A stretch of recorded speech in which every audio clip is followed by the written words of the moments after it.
এই আধুনিক প্রযুক্তি সরাসরি আমাদের কমান্ড সেন্টারের সাথে সংযুক্ত। কোনো যানবাহন এই সুরক্ষিত সড়কে গতিসীমা লঙ্ঘন করলে, বিপজ্জনকভাবে লেন পরিবর্তন করলে, চালক এবং আরোহী হেলমেটবিহীন মোটরসাইকেল চালনা করলে, অবৈধ পার্কিং এবং যানবাহন চলাচলে প্রতিবন্ধকতা সৃষ্টি করলে এআই ক্যামেরা স্বয়ংক্রিয় নিখুঁতভাবে শনাক্ত করবে এবং ডিজিটাল পদ্ধতিতে ই প্রসিকিউশন বা মামলা রুজু হবে, যা চালক এবং মালিকপক্ষ স্বচ্ছ প্রক্রিয়ার মাধ্যমে নিষ্পত্তি করবেন। এতে শতভাগ স্বচ্ছতা নিশ্চিত হবে এবং ট্রাফিক পুলিশকে সড়কে সশরীরে গতিরোধ করার মতো ঝুঁকিপূর্ণ কাজ করতে হবে না। 5ই আগস্ট গণঅভ্যুত্থানের পর পরিবর্তিত পরিস্থিতিতে ঢাকার ট্রাফিক শৃঙ্খলা ফিরিয়ে আনা আমাদের জন্য একটি বড় চ্যালেঞ্জ ছিল। এই চ্যালেঞ্জকে মোকাবেলা করতে ঢাকা মেট্রোপলিটন পুলিশ প্রথাগত ব্যবস্থার আধুনিকায়ন এবং বিজ্ঞানসম্মত ট্রাফিক ব্যবস্থাপনার উপর সর্বোচ্চ জোর দেয়। এরই অংশ হিসেবে আমরা বিভিন্ন গুরুত্বপূর্ণ ইন্টারসেকশন বা মোড়ে কৌশলগত ডাইভারশন ব্যবস্থা চালু করেছি। ইউটার্নগুলোর সঠিক ব্যবহার এবং অপ্রয়োজনীয় ক্রসিং বন্ধ করে ডাইভারশন দেওয়ার ফলে গাড়ির জটলা তৈরি হওয়ার প্রবণতা অনেকটাই কমে এসেছে।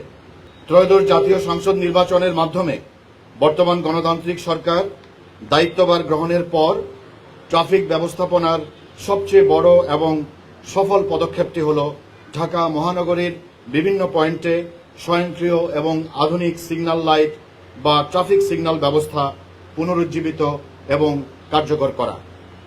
এছাড়াও যানবাহন চালক কর্তৃক ট্রাফিক আইন লঙ্ঘনের প্রবণতাকে চিহ্নিত করে ডিএমপি সনাতন ট্রাফিক ব্যবস্থাপনার পরিবর্তে ডেটা ড্রিভেন এবং প্রযুক্তিভিত্তিক ট্রাফিক ব্যবস্থা চালু করেছে। সুষ্ঠু ট্রাফিক ব্যবস্থাপনা এবং সড়ক নিরাপত্তা নিশ্চিত করতে আমরা মহানগরীর বিভিন্ন গুরুত্বপূর্ণ ইন্টারসেকশন ও দুর্ঘটনা প্রবণ পয়েন্টগুলোতে কৃত্রিম বুদ্ধিমত্তা বা এআই ক্যামেরা স্থাপন করেছি। ফলে ট্রাফিক ব্যবস্থাপনায় এক অভূতপূর্ব ও দৃশ্যমান উন্নতি সাধিত হয়েছে। এটি চালকদের মধ্যে নির্দিষ্ট লেনে থাকার এবং সিগন্যাল মেনে চলার একটি ইতিবাচক প্রবণতা তৈরি করেছে। আমাদের এই সামগ্রিক আধুনিকায়নের মূল উদ্দেশ্যই ছিল সম্মানিত মহানগরবাসীকে একটি যানজটমুক্ত, সুশৃঙ্খল এবং নিরাপদ শহর উপহার দেয়া। ডাইভারশন এবং আধুনিক সিগন্যাল লাইট চালুর এই সমন্বয় ঢাকাকে একটি আধুনিক ও স্মার্ট সিটিতে রূপান্তরের প্রাথমিক ও অত্যন্ত গুরুত্বপূর্ণ ভিত্তি।